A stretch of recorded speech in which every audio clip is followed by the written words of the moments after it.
Alrighty. In this video, we're going to be talking about doors. And doors can be a little bit tricky because they mean something specific in DayZ.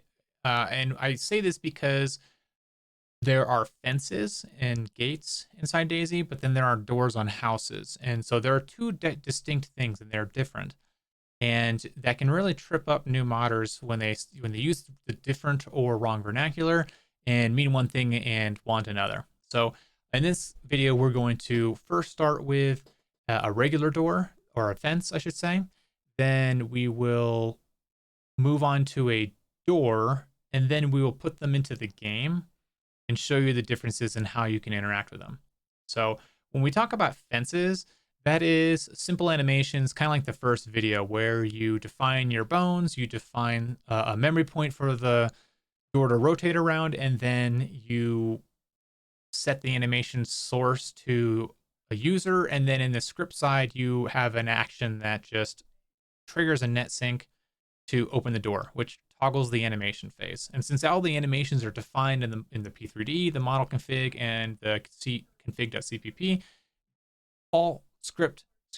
the client and server knows exactly what should happen, and so the animation is performed in both places. And so the geometry for the door that was obstructing you is moved on the server because it needs to be moved on the server, but also on the client as well. You see visually the mesh opening and moving. So we're going to kind of talk about these differences and build a door essentially. So, alrighty, this wiki is everything that we know about doors, and basically the minimum code that you need to make a land-based or map-based door to work. To make a fence work, you need basically the same things, and so we're going to do it the same for both, just because it's good practice. And if you wanted to use this door for a map-based building, you can. All right, so let's get started. We're going to go ahead and get out of that and just copy paste. This is going to be simple door. Okay, we're going to start with a simple door. We're going to build it all in Bulldozer first before we even touch a script, just to make sure it's all working. Okay, we're going to go ahead and do this. Delete empty. We're going to make a new square. And for this square, I am going to make it tiny, nice and thin, behave like a door. I'm going to cover 2 meters worth of space, roughly.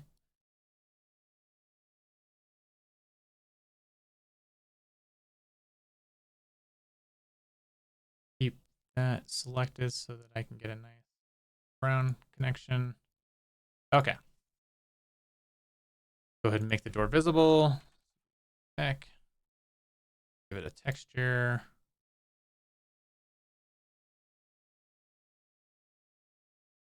Let's see, we did something weird last time. Let's do gear. Medical. The bandage. Okay. If we've done everything right, I should see a big looking bandage.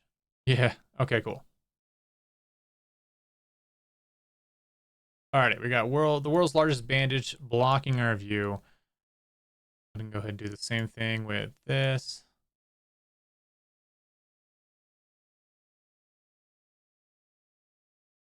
Copy and then paste.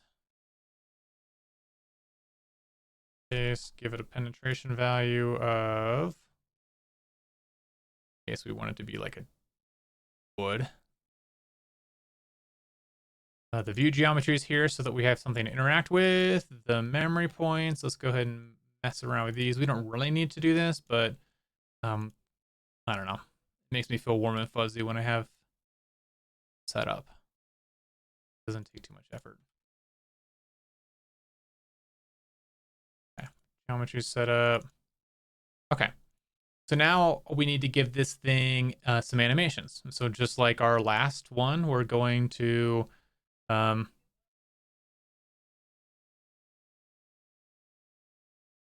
my last one.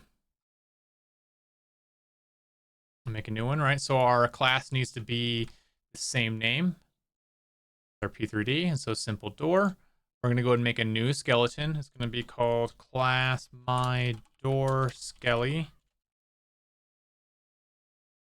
We're going to go ahead and copy all this junk in here. We're not going to inherit any skeletons. We're going to go ahead and just start here. Empty bones. Just defining stuff to make sure I know things are working. ZBUI tech. Let's go ahead and keep the spin because that's kind of what I want. Some rotation around a Y. And we're going to rotate this. We're going to call it door 1. We're going to make sure that good practice. We don't want to loop. We want to clamp. Because once this thing gets to its largest, to basically once it gets open, we don't want it to swing, keep swinging all the way around, or we don't want it to mirror back at us and the ground. And I know that we want like 1.7 radians from experience. This is an area where you would play around with like how big do you want this to rotate. And the axis, in this case, I don't want the axis to rotate. Here, actually, I'm going to showcase what this looks like. I'm going to call this door 1. Let's see if I've done everything right. It should just spin when I start scrolling. And I'll show you why we need an axis in this case.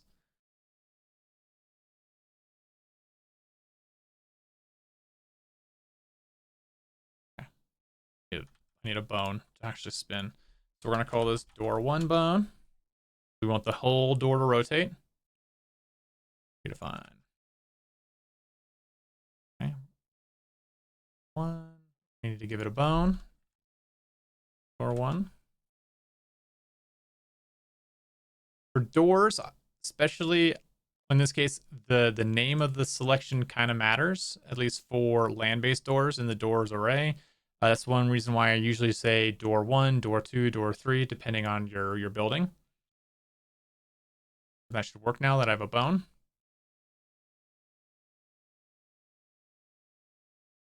Okay, and so you can see here that I'm rotating around the middle, which is not great. And actually, since I'm getting to the maximum animation phase, it's clamping here because I have it clamped and it doesn't go anywhere below 0.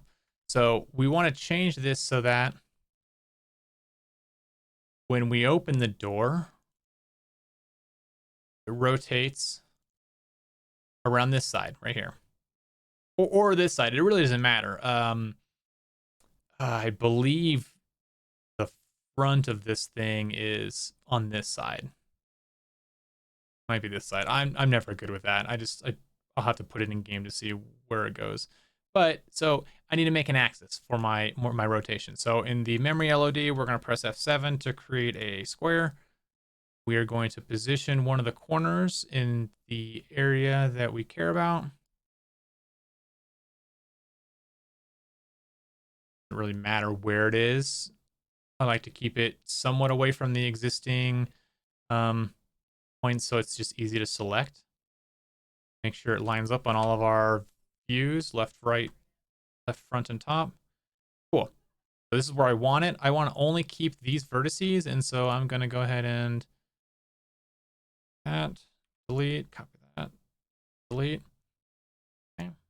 So I'll select those ones, make a new selection called door 1 axis.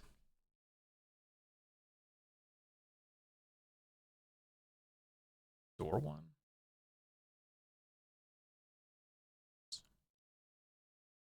Keep things consistent. No S on the 1. So door 1 axis. We're going to go back to our thing here. Door 1 underscore axis. Okay. Run it.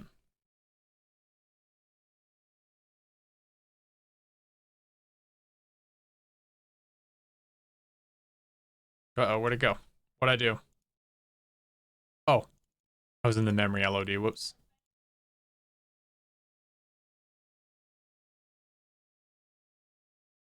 There we go. Okay, so now we're here. If I start rotating myself, you can see, there we go. Now it's opening like we expect on the axis.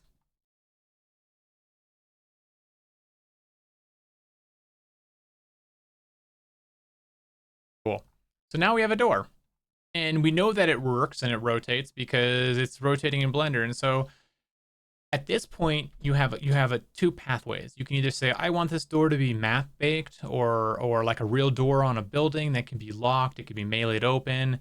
It can be its state can be remembered when the server restarts, or you want it to be like a fence.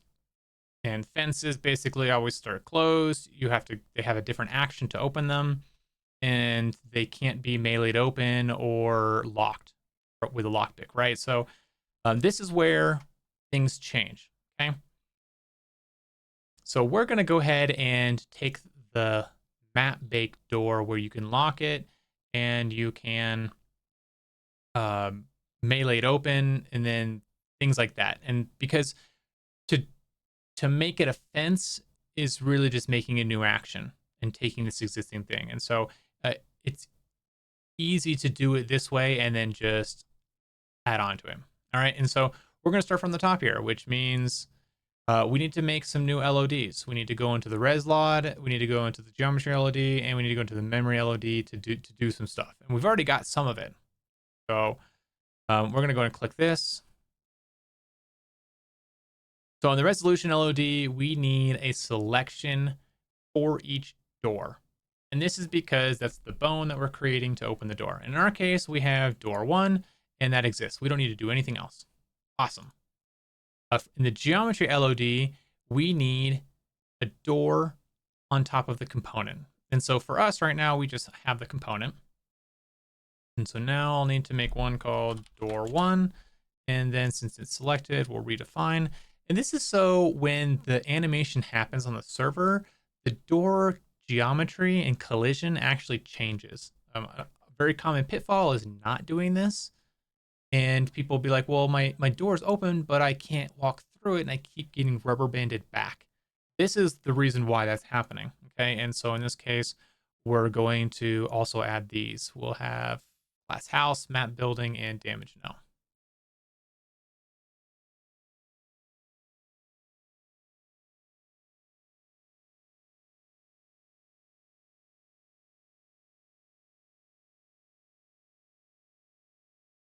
Okay, nice and easy.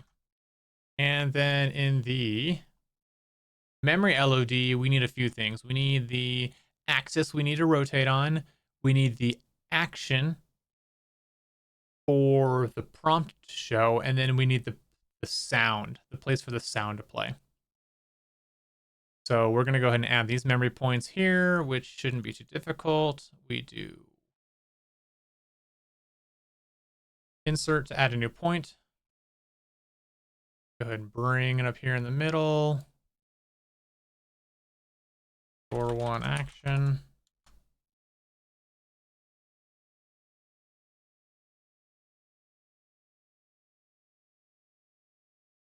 Door 1. Or maybe I have it backwards.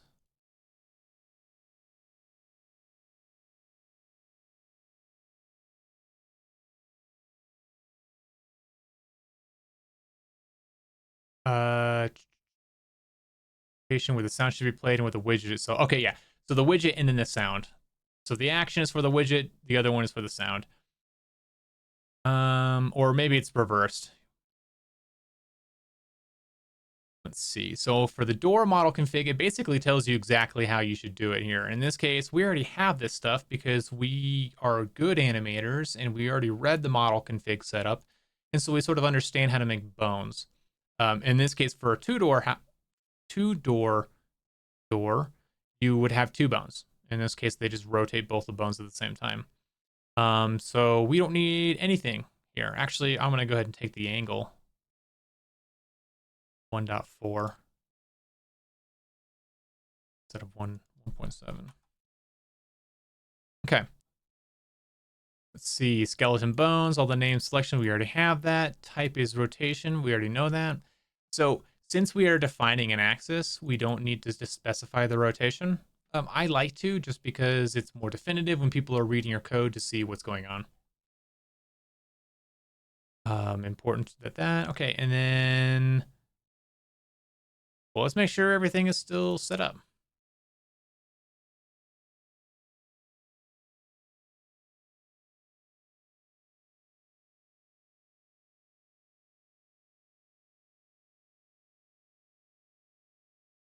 Awesome.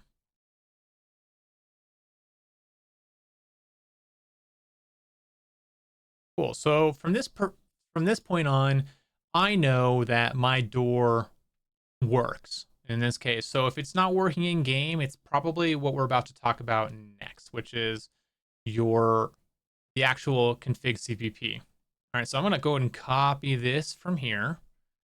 It's a nice example, nice clean example of the door. We're gonna new file config.cpp and just paste it in here. My CFP patches. This is what my test mod doors unique name. CFGP patch name should be unique. I don't need any of this, any of that.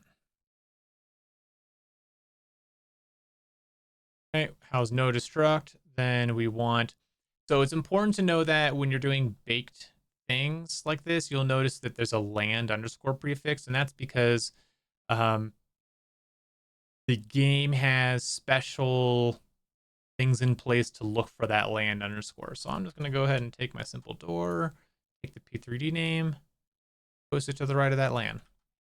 Okay. We're going to grab our path. Okay, to my door. And since I've kept with the naming convention of door 1, 2, 3, 4, 5, I generally don't recommend to change this thing because it just goes against the tutorials.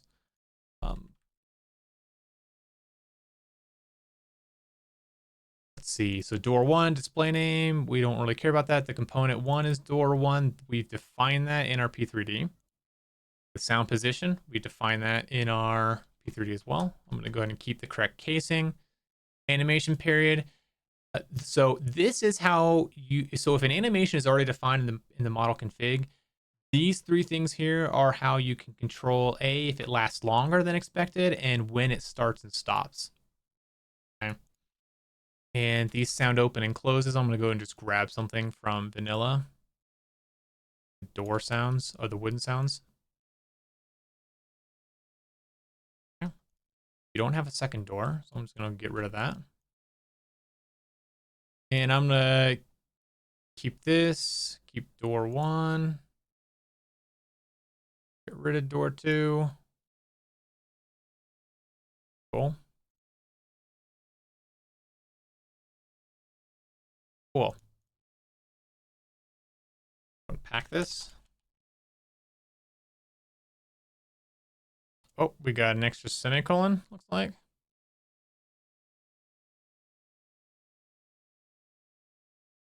At the end of my door scale. Oh, I don't have a semicolon. Cool. That's why I like Macaro's. That linter is great.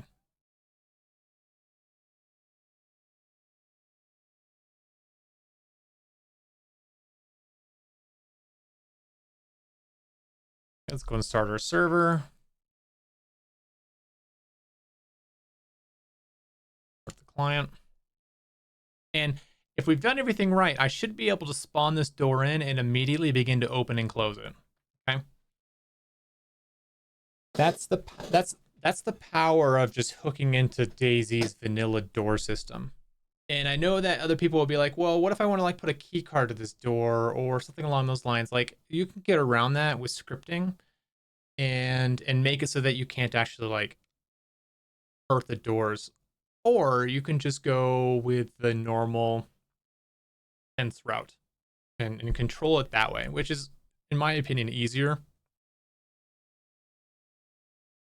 But less options because you can't like bake the door into the map, which I think is important for map makers and mod makers to like be making assets that can be put into a map. Because like when you think about DayZ editor and stuff, your door should be able to work with that as well.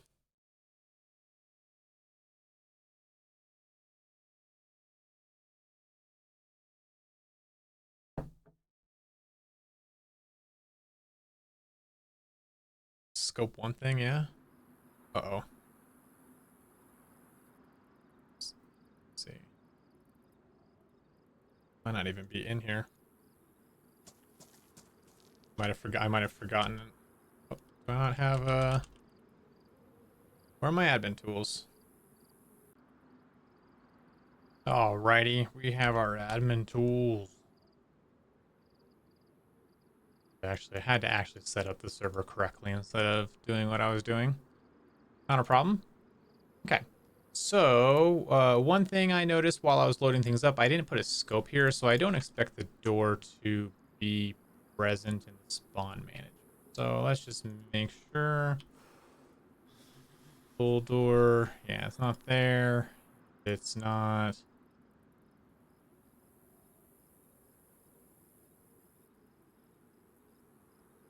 Doesn't look like it's going to be here either.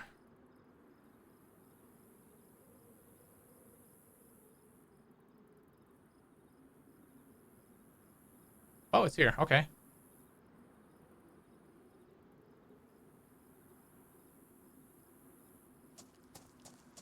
That might be one of the benefits of using the land system. I mean, I know if I were to search for other land underscore stuff in vanilla, not vanilla.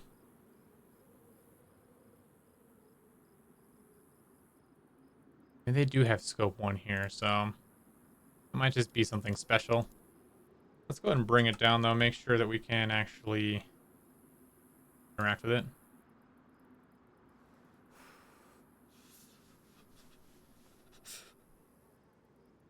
Oh, save. And if I've done things right, I should come up to it and open it, yeah? Okay, and we're back. We did a little more investigating on why the door wasn't opening, and if you remember earlier, I was building my P3D and I mentioned that I like having the view geometry. View geometry is here so that we have something to interact with. Because it allows the action to happen, or it allows a surface or geometry for the action to trigger the tooltip in the game when you're looking at something.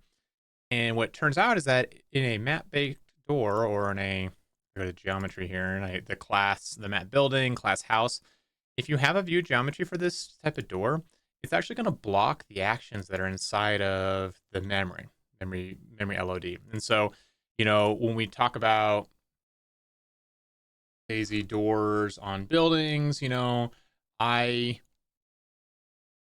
failed to follow exactly what was in here. You know, it has, this is the smallest stuff that you need, and I sort of disregarded that and added my own here, and so it caused myself some grief.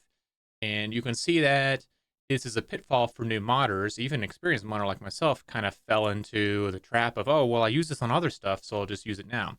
In reality, this is what was causing, this one LOD right here is what was causing the problem in game for the action to not show up. And so what's going to happen here is I'm going to delete this, just straight up delete it. Boom, done. We're going to save. Okay, we're going to pack. I've offline reverted everything to basically what it was, so that the only change we've made is the view geometry. And we're going to go and start our server back up. And the action will show up correctly. And so there were a couple things I did to troubleshoot this issue, because again, I was expecting the door action to show up and it didn't. And so, you know, what was going through my head was maybe, okay, at the beginning it was the geometry being too large, which didn't allow me to get close enough to interact with the door action. Okay, cool. We fixed that. We shrank the geometry. Still didn't happen. I thought maybe the door was too far into the ground, maybe covering up the action, so I brought it back up since it's a little tall. That didn't help either. And then I started, you know, fuddling around with scripts and the name of things, and I, you know, eventually made a script for this, entities for structures, to see if defining it would work. And I know that vanilla has this stuff, does not do these definitions, so I wouldn't really need this anyway. So I kind of commented it out for the sake of our video, because I was kind of flailing, you know, I was expecting it to work like anyone would, and I was throwing stuff at the wall to see what would fix. And eventually I realized, you know, after going back and rereading the documentation like a good modder, I recognized that I had something extra. So as you can see here, we're in the game. I look at the door and you can see that the action, open action is showing up. And it's up here because my door is very tall, roughly three meters tall. The memory point is the middle, and so it's kind of above the player here. And if I have to open we have the door opening, and you can kind of hear the sound. I'd be quiet. All right, and so this right here is we've made a door, and fairly simple, not much pain or anguish while doing it, just a little bit of not following the directions and going a little too fast. And so I hope this helps people figure out how to make a regular door. From this, some people will say, well, what if I want to... Actually, here, let me take a bat. So, baseball bat.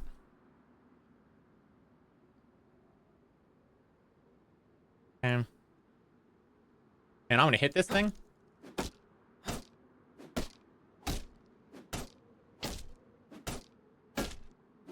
It should open after I do enough damage to it.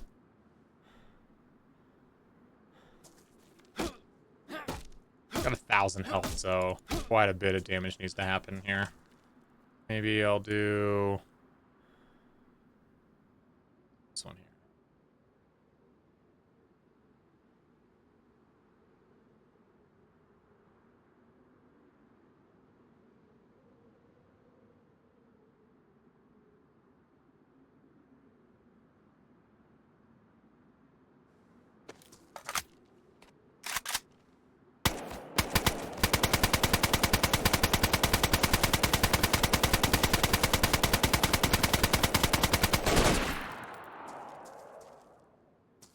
Should have opened.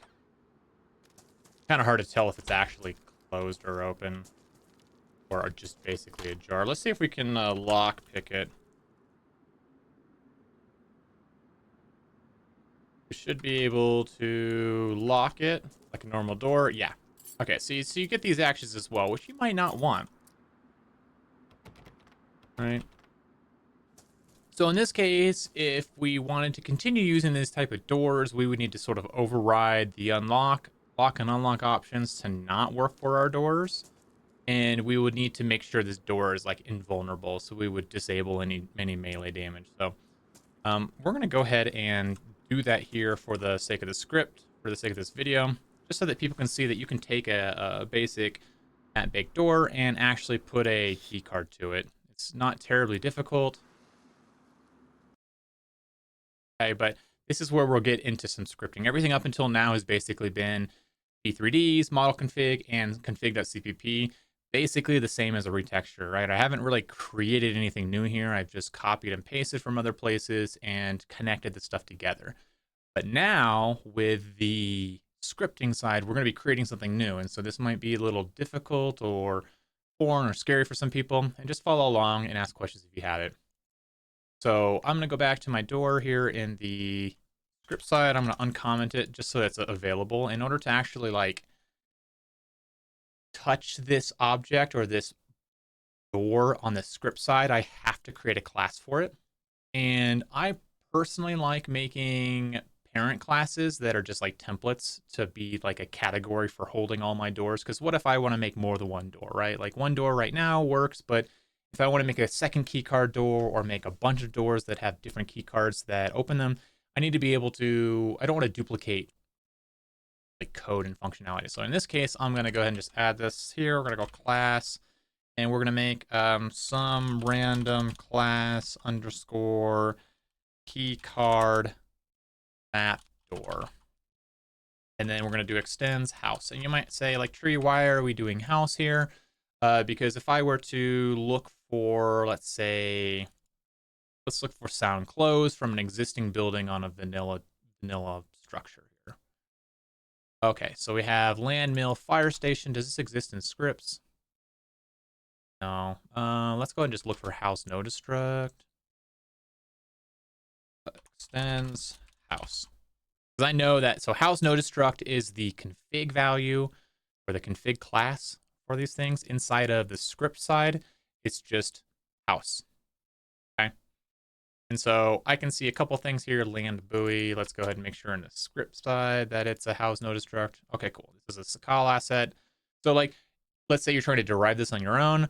The idea here is you find a vanilla thing that's kind of like what you want. In this case, this isn't a door or a house with a door, but if you search long enough, you will find a house with a door with house no destruct and all the things that we're expecting. So I'm kind of sidestepping that for the sake of this video.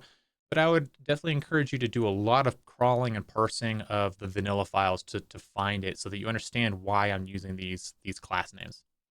Okay. So in this case, I'm going to basically understand that house and house no destruct are the same thing in the script side, which means my random keycard door is going to be a house. Okay. And then the door that I've created, right, in my config.cpp here, I've created my own door. I'm going to say my land simple door extends my parent class. And so now I have this big parent class, and if I wanted to make 9 doors, 2, 4, 5, 6, 7, 8, 9, 10, 11, right, I can do it really easy and then just change the config class in here. And so it's like, maybe we want to have a specific key card and we want to be able to have, maybe like we have 5 key cards. And so one key card goes for 2 doors, maybe another key card goes for 3 doors, and another key card goes for 4 doors. So let's go ahead and put like a string m underscore required key card. And then we will say inside of our constructor for this class, we will say the default key card required by all of these is equal to, isn't there like a paper card or something? Punch card. We'll stay vanilla.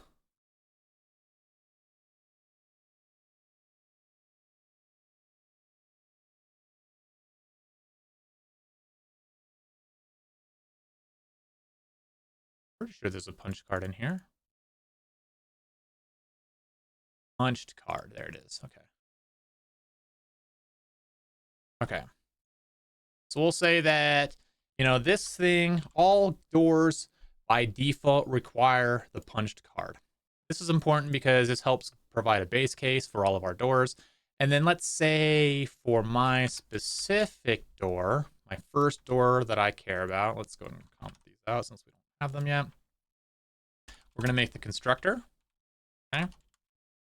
And if you're not sure what a constructor is, just know that it's void and then the name of your class.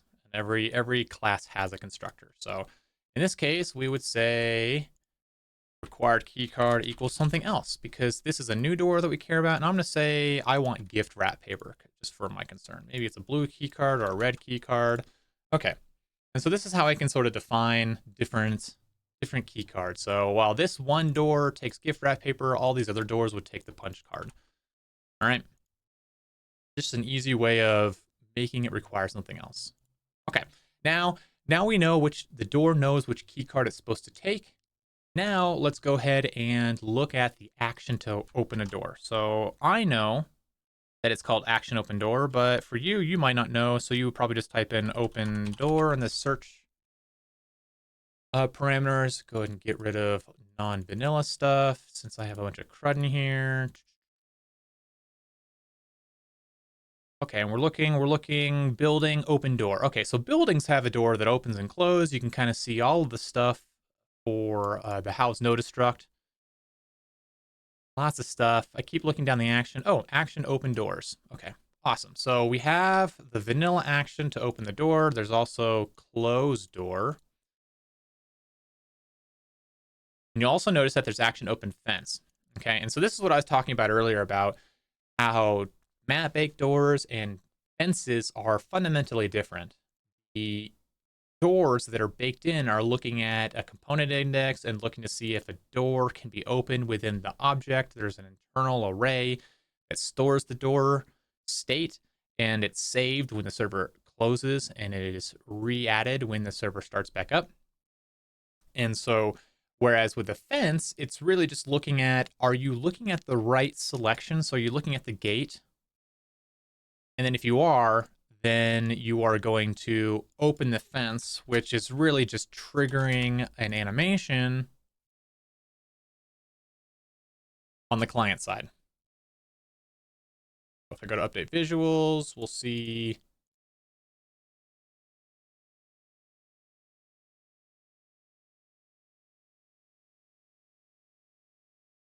we're inheriting from building base.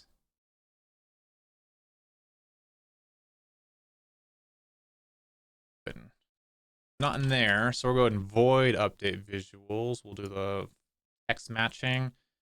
And in base building base, it looks like it goes through every attachment slot.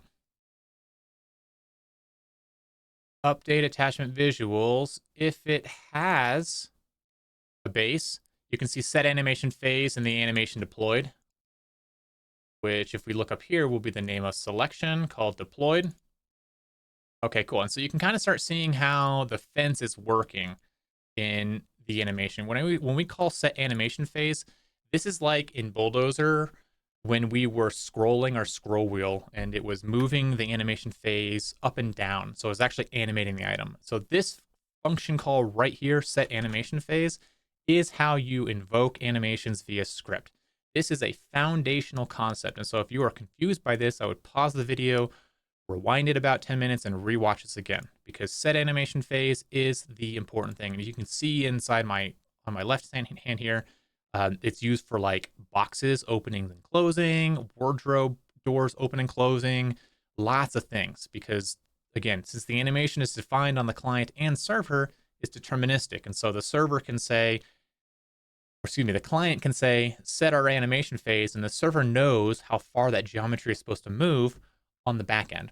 All right. So again, very important here. And the fundamental difference between a map-based door and just a general animation. General animations have to call set animation phase in script side to get them to work. Otherwise, for map-based doors, it just does the same animation but very specifically. Okay. And when I go to open door, when I go to look for this open door function, I go void. We'll go back to that.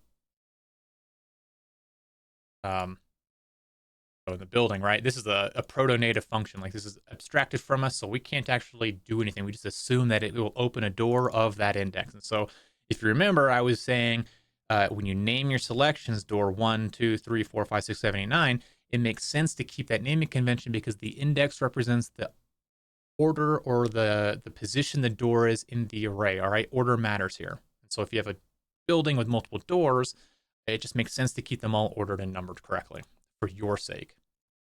Awesome. Okay, let's keep going. So we know that there's an action to open the door, and we want to be able to ensure that there's a key card in our hand to open the door. Okay, and we just saw earlier that I was able to open the door without anything in my hand. Okay, so we're going to go in here and we're going to go ahead and override this action. So I'm going to make a new folder, and inside classes called actions. And since there are several types of actions, I'm going to make another folder called interact. And then I'm going to make a new file called modded _ action open doors. And I personally like, when I'm overriding a vanilla function, I like taking the existing file name and just appending modded in front of it. It helps make it easy for me to know where it came from, and for somebody else who is browsing your code or studying it, they also know where it came from. Okay. And so since we are overriding this, we'll say modded class action open doors. Okay. We do not include the inheritance over here. That is a good way of breaking things. And since we are only overriding the action here, I'm going to go ahead and copy that. Okay. And to ensure that I don't break any other people's doors, I'm going to call super immediately. Super.action condition player target item. Okay. And all super does is make sure that any parent code is called. And so since vanilla has this code over here, we want to make sure that this is called. Okay. Because otherwise we won't be able to open other vanilla doors. We'll just only be able to open our door, and we don't want to break that. And I might show that here for the sake of the video. Okay, so in this case, let's go ahead and talk about a little bit what we want this function to do in plain English. So for starters, we want to say if we can open the door. This is basically the super call. All right, so if vanilla can open the door, we should be able to open our door. We want to check to see if the target is our type of keycard door. Okay. Um, and instead of saying that, we'll just say if the target is our keycard door, check the item in the player's hand to see it. Oh, actually, again, let's stop using. Let's use conditional statements. If the item in player's hand is the required key card, return true. We can open the door. Else, the item in the player's hand is not the required key card. Return false. Cool. And then if the target is not our keycard door, we don't really care.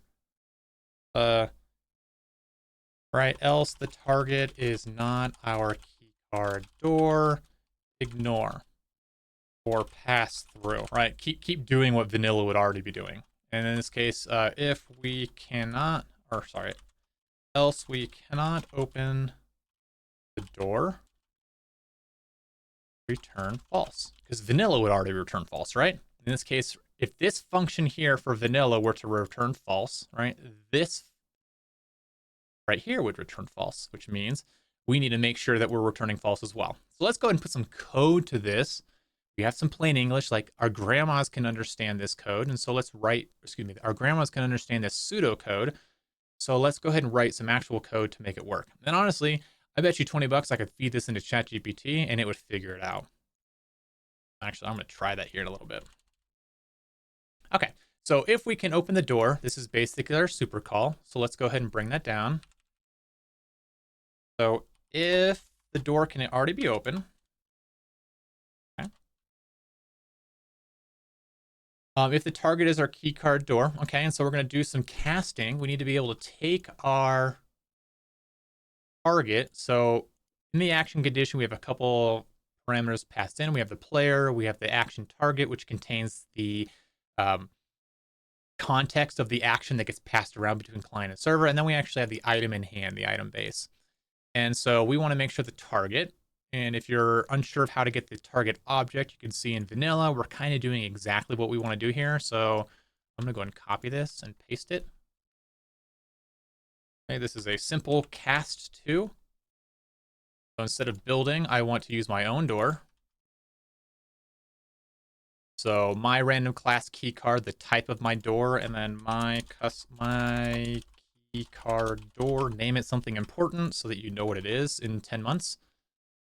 Class.cast2, we will cast our target to this object that we just made.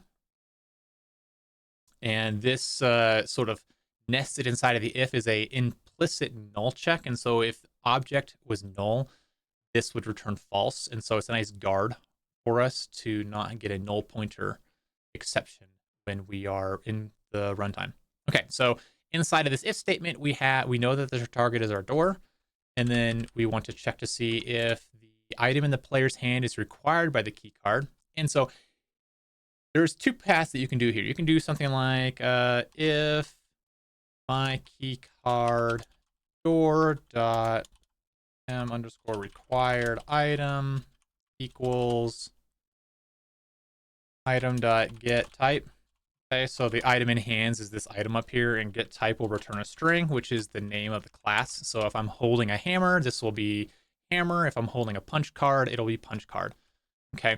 The problem with this approach, in my opinion, is that we have essentially taken off our pants and handed it to the cashier to pay our bill. We're essentially saying, hey, action open doors, I'm going to give you access to the internals of my properties, to my internal properties, essentially the wallet in my pocket. I'm going to just take off my pants and give you my pants and expect you to reach into the pocket, pull out the wallet, and then get the credit card.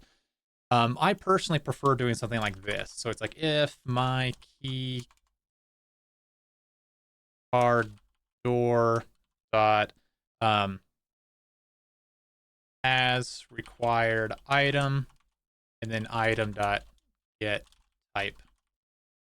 I would do something like this, because now you can go into your door, And inside of your door, you can now turn this parameter into protected, which means nobody outside of this class can access it. You don't really want people outside of the class to mess with your variables because you never know what they can do. Okay, and so we'll go ahead and make this here string item type. Okay, and all we have to do here is say return item type equals to the required keycard.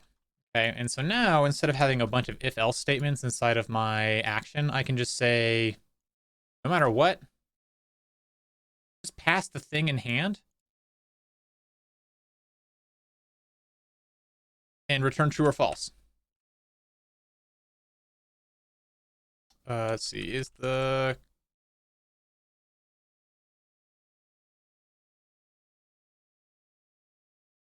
hand is there? Okay, I deleted that part.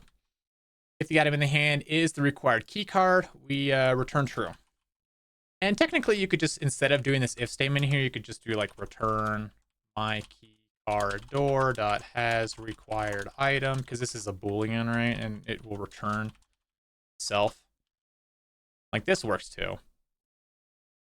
I go back and forth. If I was like programming in C#, I would probably do this. Or I know, honestly, sometimes I prefer a single return path, so I would have like a variable up here and then return it down at the bottom. It really depends on your flavor of programming. I personally, since a lot of my code that I write is for public use and for studying, I generally do it this way because it's easier to understand what's going on, just to be frank. And it allows people to override this has required item in the door. So like maybe another modder wants to come in here and turn this into an array. They can do that now instead of, if we put the action and the condition checking inside of here, we wouldn't have been able to override it as a modder. Okay. Okay, and so now else the item in the hand is not required by the key card, we would return false. But in this case, we can just let everything pass through to the end. And we'll just return false here. Okay. And let's kind of look at this again, since we have the code written out again, all right? So if we can open the door, so if the parent code that we're modding or overriding is true and is successful, we know we can open the door. Then we check to see if our target that we're looking at is the same type of keycard door that we just created. And if it is, then I say, okay, get the item in the hand, in the player's hand, and check to see if it's actually the keycard this specific door cares about.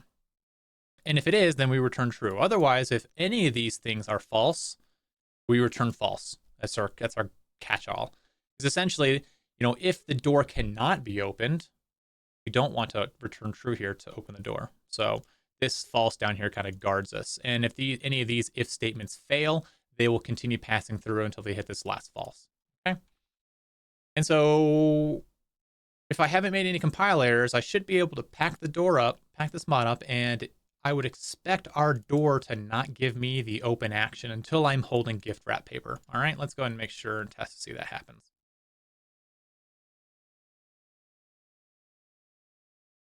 All right, and while that's loading up, I'm going to search for action lock door. Is that a thing? Lock doors. Ah, look at that. Okay, so there is. And so, right, maybe we don't want our doors to be lockable. Oh, you know what? I wonder if in our door, since in the geometry I said damage is no, that it's halting all damage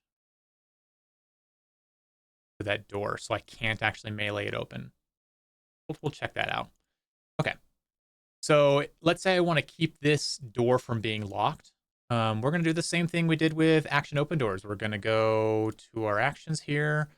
Since this is a continuous action, I'm going to make a new folder for continuous. We're going to do modded _ action lock doors.c. Okay. Modded class action lock doors.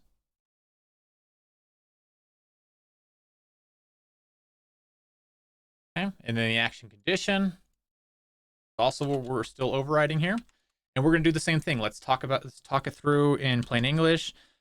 If we can lock the door, if the target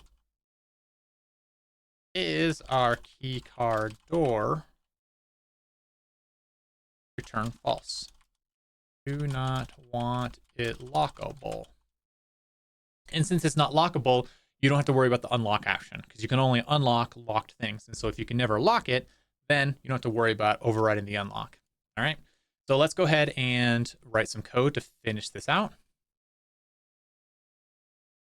Alrighty. So if we can lock the door, so if super.action condition, so if the existing code can work. All right. We know we can lock the door. To see if it's our target. I'm just going to go and copy this from here. Already wrote it. Okay. Turn false.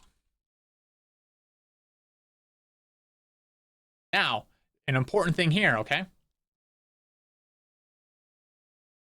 And actually, I'm glad that I did this because we broke something inadvertently without even thinking about it, okay? And we'll show you what we broke here.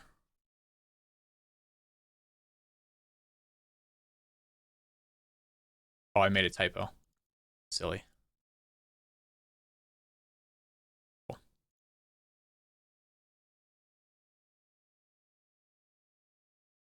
One reason why I usually start at the server first to make sure there are no errors, because sometimes the client has issues.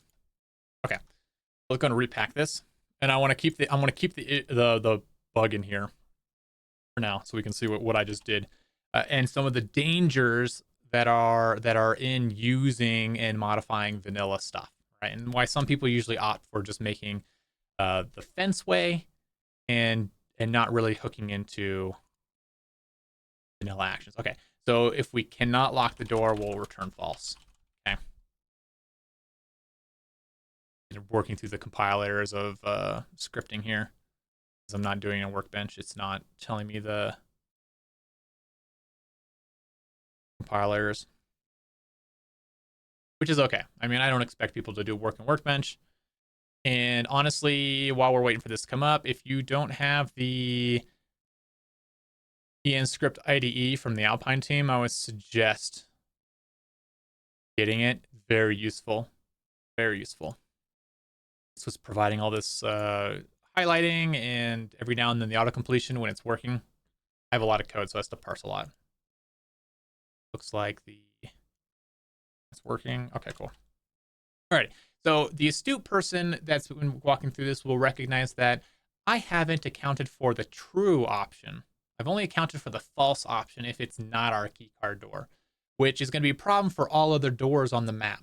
You know, we basically made it so that if you can open a door and that door is our keycard door, then stuff will work. But what if the door is not our keycard door, like 99% of the things on the map? We haven't returned true for them, and so we're not going to be able to go around and open up vanilla doors. And I'm doing this on purpose so you can see that you should be testing when you're doing things like that modify vanilla stuff. Make sure you test your things and then go back and test vanilla stuff. Important. All right, so that action to open the door is gone now, right? Like, it's not here. Last time we logged in, it was, and now it's not. And that's because we are expecting a keycard in hand, just like we put here. And so what happens when I put a gift paper in my hand? I would expect the action to show up. Gift wrap paper. Brown. And as it's in my hand, you can see that open action is there. Oh, but why is it not opening?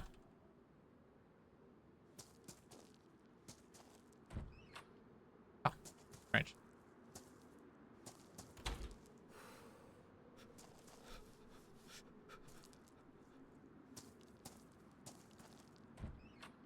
Strange.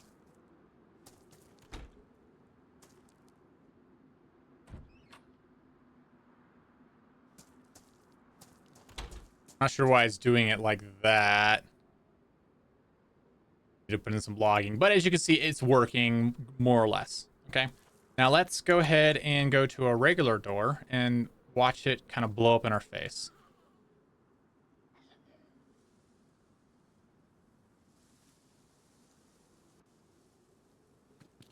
All right, and so this is a door that normally would be open. I can't open it. I wonder if I can find a door that's open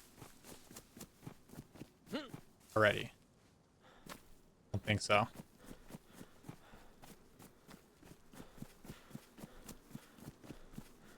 Right. So that's one of the problems of using super and vanilla actions. So really all we need to do to make this work is to add in the positive. So right here, so at this point, after this super call, we know if this is true. And so we can open the door. But so what if it's not our keycard door? Well, we can put an else here, right? And return true. But usually I just like saying return true, right? Let vanilla value continue to propagate. All right.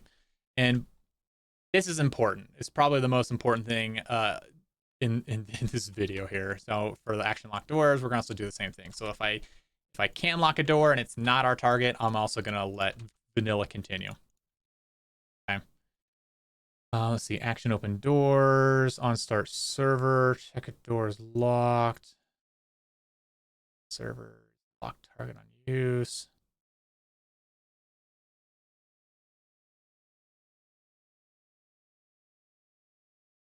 Okay. And then another thing that people will want when they do the keycard stuff is they want to be able to consume the item in your hand, right? So in this case, on end server, we're going to continue super on end server, do vanilla stuff with the action data.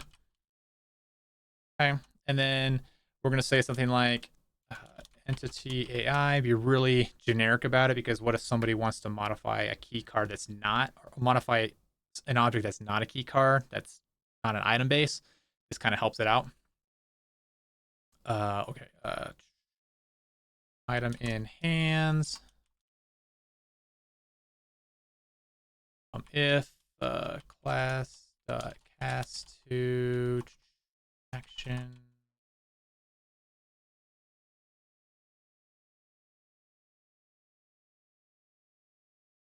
m underscore main item. And this is stuff in here you can kind of see. Doesn't show the main item, but it shows in here. You have the action data has player, has the target, and so in this case I don't care about the target because it's the door, but I care about what's in the hand. Cast the thing to hands, make sure it actually exists, and then you can either add health, reduce it by 25% or something like that, or you can ruin it completely and it just destroys itself. So let's go ahead and try that. That way, over here we'll probably want to say has required item.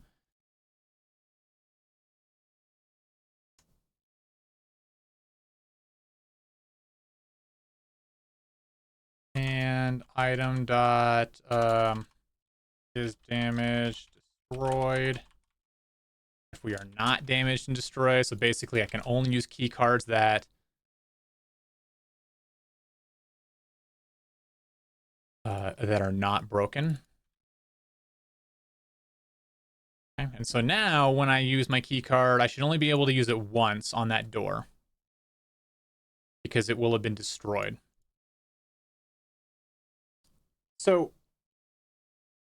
I'll go and reiterate this because I talked about it earlier in the video. One of the important things, or one of the, I guess, why you might want to use land map-based doors as your keycard door. And, the answer here is maybe you want people to be able to use it in DayZ editor or bake the door into your map as a terrain editor or as a terrain map maker. So this is really just to show that it can happen. I'm not sure if I personally would do it this way.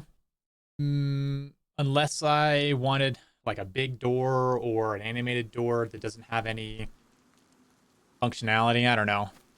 Okay, as you can see, adding the true stuff in there allows me to open and close these doors again. So my first attempt broke vanilla and all doors in the game, but the second attempt brought them back into the game. So that's important. Go back to our door over here. Okay.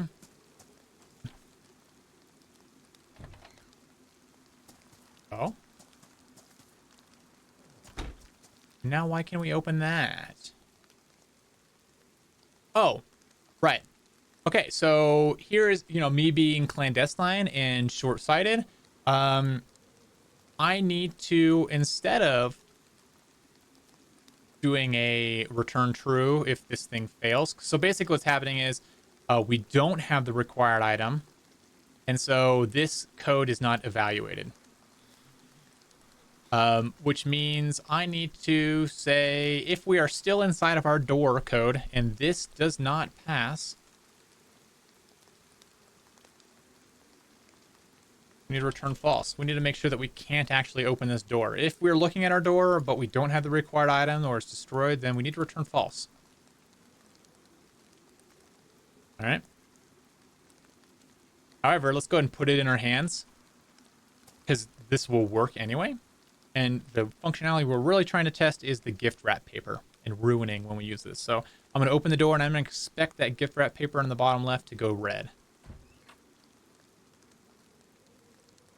Beep.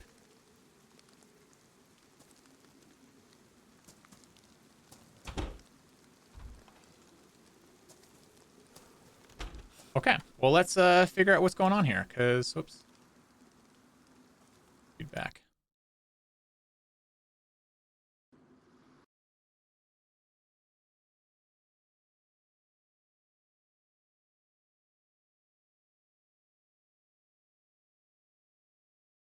Alrighty, so I did a little bit of offline printing, and basically I just put a print statement in each area to trace what's going on. Ideally, if you had Workbench, you could just debug and put breakpoints. For the purpose of this video, I'm not doing that, but I wanted to show that, in this case, I have some prints, and then I have those log files open, and so on the left, we have the server, and on the right, we have the client, and so you can kind of see there's a little bit different logging out. And so basically, with a bit of background for actions, this action condition on the client is firing like every frame, evaluating this stuff. And then for the server, it's evaluated once per interval, I'll say. I guess it could be once per second or once per like actual action. If you notice here, we only see 3 instances of the logging. And that's because I pressed F on the door 3 times. And so while the client side is continually checking, the server doesn't always check, and you can kind of see that there's a discrepancy here. You can see that on the client side, we recognize that we both can actually open the door. Server says the same. We also are recognizing that we're looking at the same target, but the server seems to not be able to have item in hands, whereas the client does. And so whether this is a limitation of vanilla or if it's a bug we've kind of uncovered, I mean, I would have it's possibly because we didn't actually add the action to gift wrapping paper. So the server is like, I don't really know what this item is. It would expect to be on, the action would be on the item. But, nevertheless, this item right here is null on the server side. So we got to kind of fix that. Notice in the John McClane security door, I know a couple other places have seen it. I don't have it here. But basically, the server can only see certain things, and the client can kind of see some things itself. And so the question is, how do you get an action to work with both? And so in this case, I really only care if the server is looking at our door. So in this case, I could say if g underscore game is dedicated server. Right, at this point, we just return true because on the server side, if we're looking at the stuff, we're looking at the keycard door, then we're fine. But the client won't even give us the prompt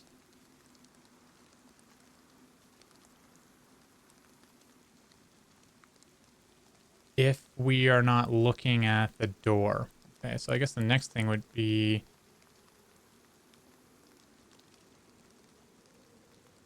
does this actually work when I do the action? And so we'll find out. So by the time we get here on the server, just assume true. Let the client control visibility of the action after here. Okay.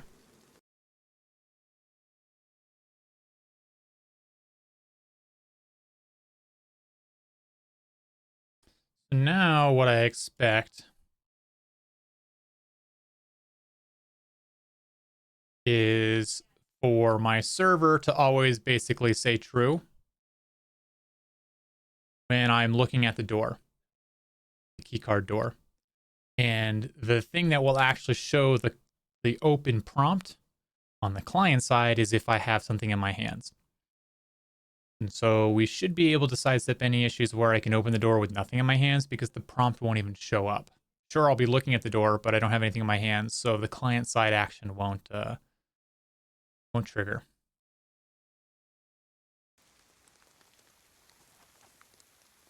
Okay.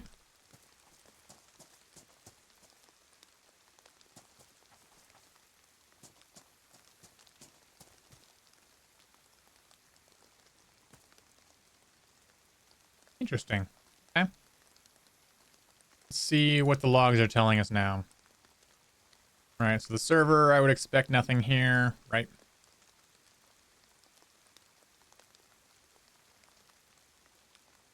My client logs here. Saying. Looking at our keycard door, there's no item in hands. Oh, right.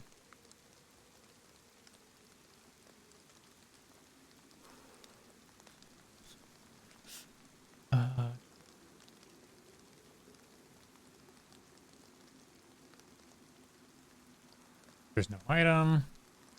Go and get rid of that.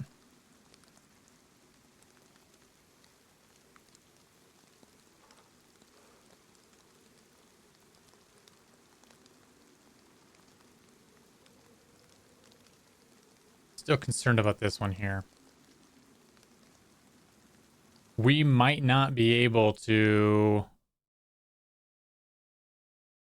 do it on generic items. I might have to actually give a new action to open our keycard door. Which wouldn't be too hard. We would just make a new action, override the doors, and do it that way. Which we're gonna try this a little bit more, push it to the limit as far as we can, and if we can't, then we'll go another way. Honestly, this might be the reason why we don't see map-baked keycard doors on the workshop, just because of the difficulty trying to get out this all working. It's just much easier to add a new action.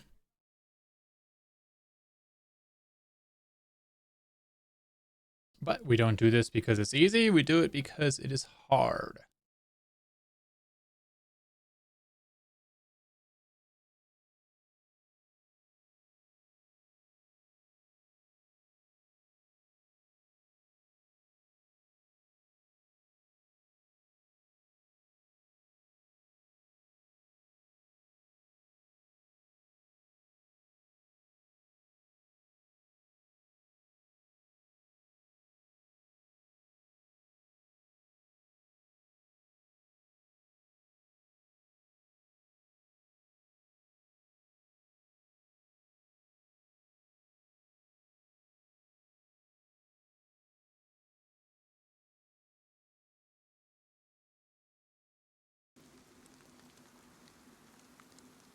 Ah, there we go. Okay.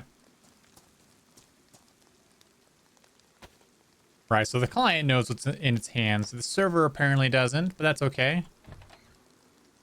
Ah, look at that, and they give paper ruins like we expect. Okay. Saying some interesting nuances with the game of, with this game, you know? Like, It requires a bit of determination and persistence to figure this out.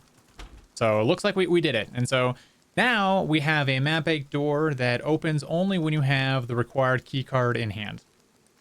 Won't even show the action here like we mentioned. And I'm not getting the original spam F issue. And so, yep, there's your key card. Again, if you don't have to ruin it, right? You could take 25 damage or percentage or do whatever you want here at this side. But this is kind of everything you need to make a map baked key card door. Was there anything that we could do to break anything? All right, we already showcased if you don't return true and let vanilla super pass through, you'll break all the other doors. We have it so that our door cannot be opened unless you have the actual thing in your hand. Or ruining the item. Oh, what if you wanted the door to close after you've opened it, right? Like, let's say, the door's open now, but you don't want to wait for a restart, like on the Deer Isle door. You could put a timer here.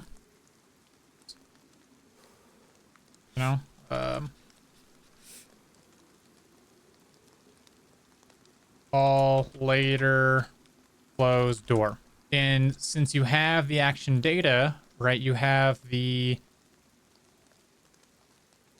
target.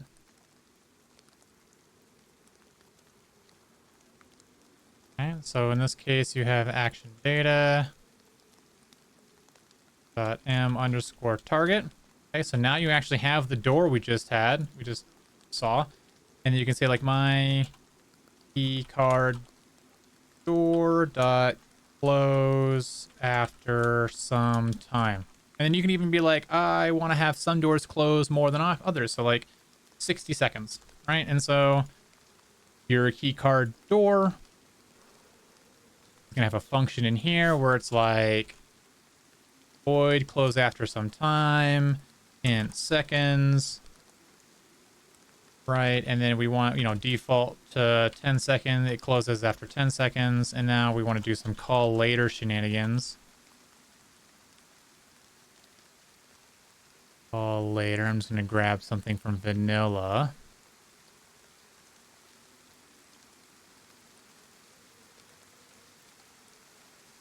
Call system, call later.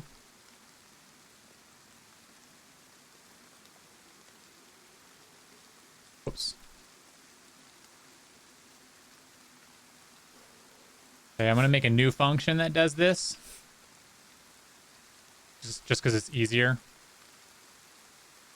All right, close after some time. We're going to call the close door function. The number of time is going to be int time equals seconds times 1000 because we need to turn this into milliseconds. And then we don't want it to loop. We just want it to run once. We're not passing in any things. And then closed door is going to be what is it going to be? Closed door. Is there an actual closed door function on?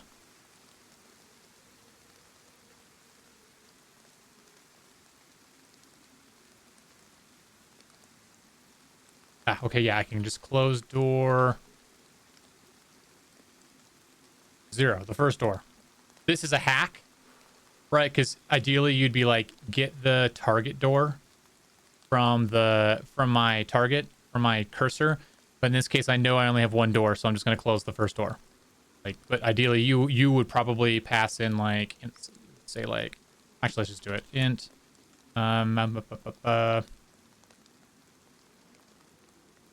door index. And so in this case, we would actually pass a function or a parameter to this. Whoops. Door index, int.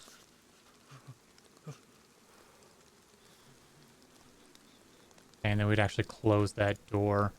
And then close after some time is going to need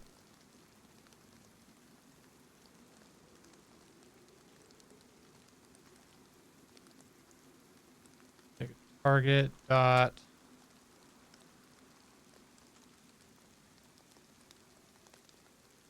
int door index equals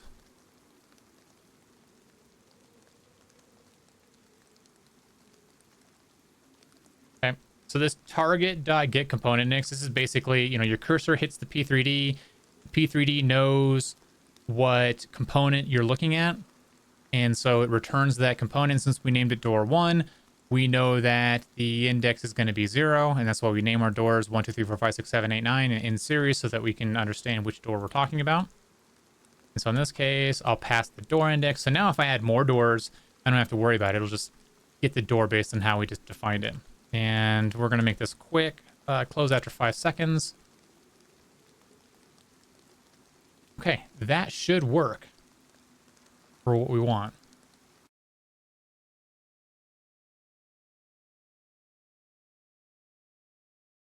Unpack and make sure our server starts without issue.